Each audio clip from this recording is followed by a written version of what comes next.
Rule number 4. This is where it gets magical. Okay. So. Oh, wait, I gotta read that.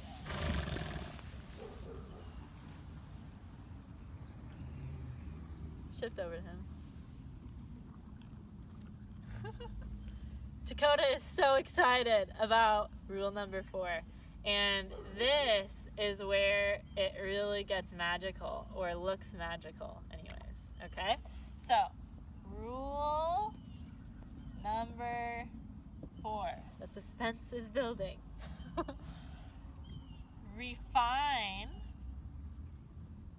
your language by sequencing your cues. Whenever I ask a horse for anything, I'm going to ask first with my energy, then with a warning, then with pressure. By asking in this order every time, the horse starts responding just to your energy. And you don't have to use pressure. You can actually just cancel it out, okay? If you've heard the term horse whisperer, it probably has kind of a magical connotation with it, because horse whispering is used to describe someone who is able to communicate with horses, on this level, maybe even here, and people don't see how they're actually asking the horse because they've refined their language to the point where it's invisible to the untrained eye.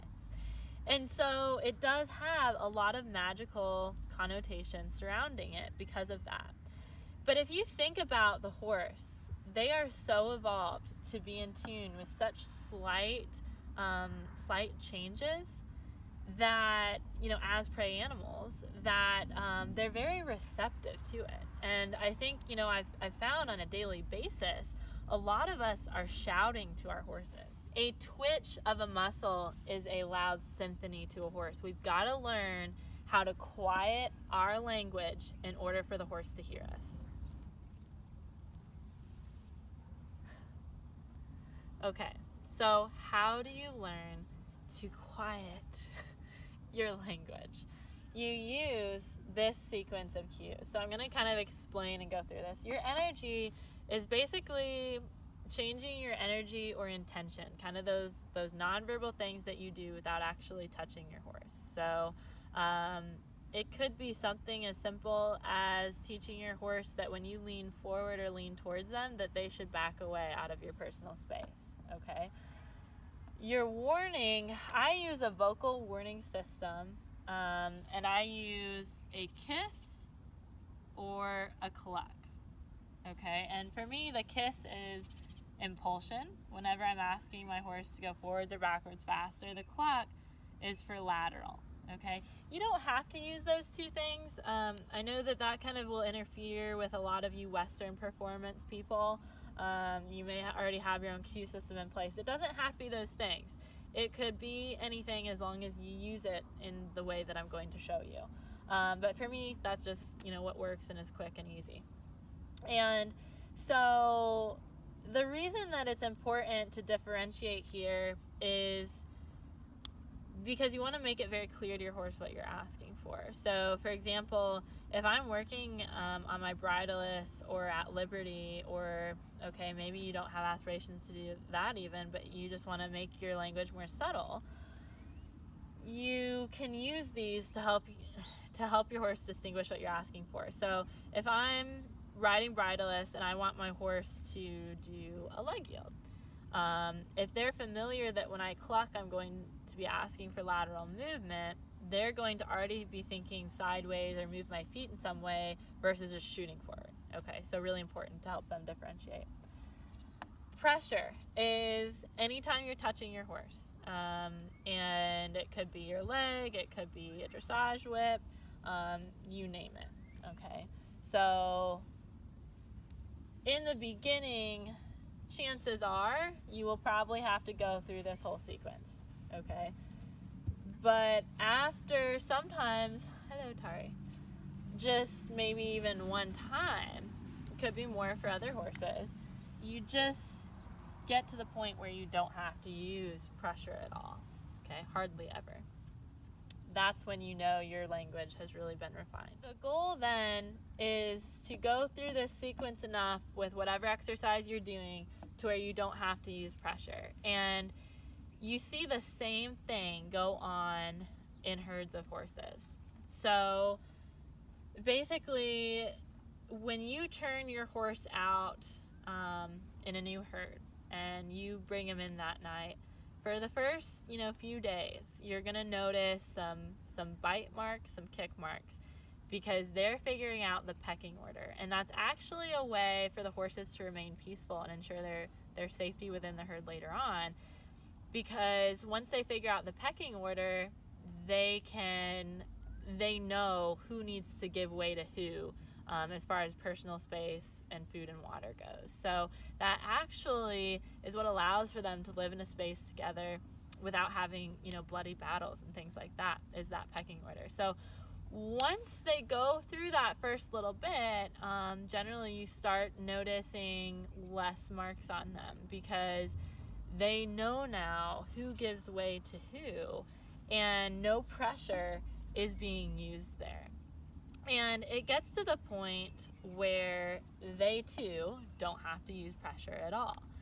And so there's actually been studies done. One study was done in the western US with our feral horses, and it was found that 98% of the time a stallion just had to lower its head to get a mare to move. They didn't have to use pressure 98% of the time. We can do the same thing. It's just that as humans, we get in a hurry. So I'm going to talk about some common mistakes that prevent us from getting that sort of communication when it comes to us with our horses. So common mistakes really come down to something kind of distinguishing between being assertive, and being aggressive. So being assertive means you're using a fair warning and you're following through. Okay? So again, this is fair, okay? And I make my horses a promise that they are never going to feel pressure without warning, okay? That's being assertive, and this produces respect.